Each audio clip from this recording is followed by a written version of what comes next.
Assalamualaikum dan selamat sejahtera. Saya Nurul Adia Atira. Saya Muhammad Khalis Farhan. Akan mengendalikan berita semasa pada bulan Mei 2025. Pada 8 Mei 2025, seramai 32 orang pemenang Anugerah Gemilang Maxis Ikhlas dari Zon Tengah telah diraikan dalam satu majlis yang diadakan di auditorium Maxis Business Center. Semua murid dan guru dibawa naik ke tingkat 25 untuk sarapan pagi sebelum majlis bermula.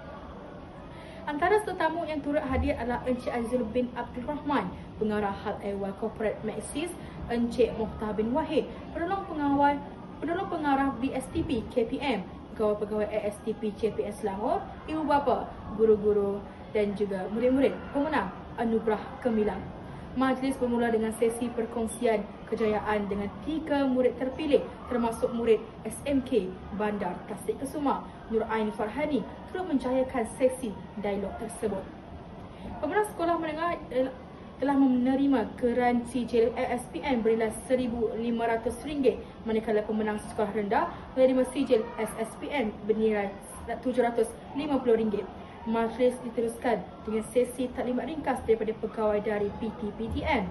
Seterusnya, tetamu telah dibawa melawat inovasi di Maxis Business Innovation Center. Pemenang juga telah menjalani sesi penggambaran temu bual di studio Maxis. Selepas makan tengah hari, semua tetamu dibawa melawat Petroscience. Kebanyakan murid pemenang begitu teruja kerana ini merupakan pengalaman pertama bagi sebahagian daripada mereka. Semua tetamu bersurai setelah tamat sesi lawatan di Petroscience. Pada 27 Mei 2025, bengkel JNAI telah diadakan di Pusat Sumber Pendeta Zahbah. Seramai 39 pengawas pusat sumber sekolah tingkatan 2 sehingga tingkatan 5 menyertai bengkel ini.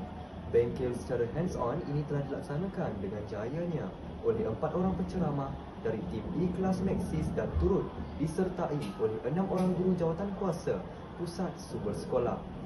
Semua peserta perlu menjawab soalan pra-bengkel dan pasca bengkel untuk menguji kefahaman. Terdapat 4 slot pengisian bengkel iaitu pengenalan program Ikhlas Maxis, pengenalan JNAI, Ikhlas Maxis, etika penggunaan AI dan sesi perkongsian prom untuk tujuan pendidikan dan akademik. Murid teruja menggunakan aplikasi AI yang diperkenalkan. Bengkel berakhir pada pukul 12.30 dengan majlis penutup, penyampaian cenderahati dan sijil kepada penceramah oleh penolong kanan pentadbiran iaitu Puan Nuriyah binti Ahmad, diikuti dengan sesi bergambar. Seterusnya, semua penceramah dijemput makan tengah hari di kantin sekolah. Sekian, terima kasih dan salam hormat. Kau tengok weh. Sempat weh.